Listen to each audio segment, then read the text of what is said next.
Il est connu de tous que le dernier dimanche du mois de septembre est consacré à l'hommage aux fleuves et aux rivières du monde. Journée au cours de laquelle la communauté internationale s'efforce à sensibiliser davantage le public et à l'encourager à la gestion rationnelle des cours d'eau et surtout à montrer l'importance et les valeurs des fleuves et des rivières du monde. En République du Congo, cet hommage est rendu au service inter-État congolo-centrafricain dénommé GISVN, Groupement d'intérêt économique pour le service commun d'entretien des voies navigables. Un service créé en 1970 par la République du Congo et la République centrafricaine dans le but d'assurer l'entretien des voies navigables.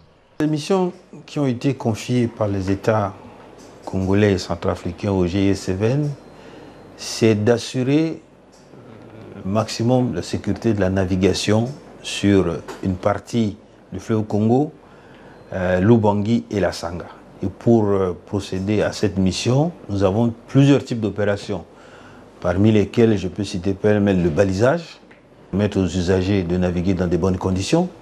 Nous procédons également à des opérations de dragage. Nous traitons les zones sablonneuses qui entravent la navigation. Et nous procédons également, et ça c'est un des cœurs de nos métiers, à des études hydrographiques sur tout le bassin. La République du Congo dispose d'un vaste réseau hydrographique qui lui permet d'atteindre des villes et villages inaccessibles par route ou par avion.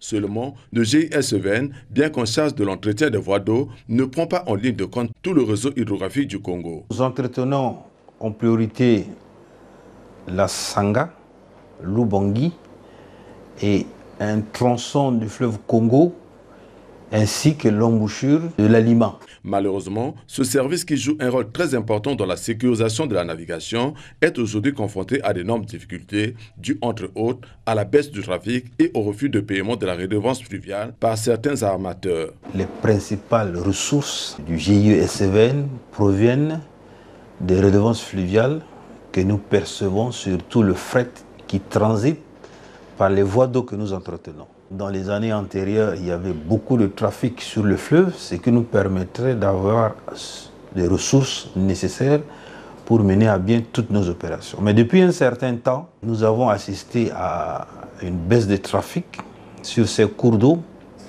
ce qui fait que les redevances que nous percevons sont infimes, mais les charges restent les mêmes, sont incompressibles. Et donc, malgré tout cela, nous nous battons pour travailler, mais nous assistons à ce que nous appelons l'incivisme des usagers, des armateurs, qui refusent délibérément de payer les redevances.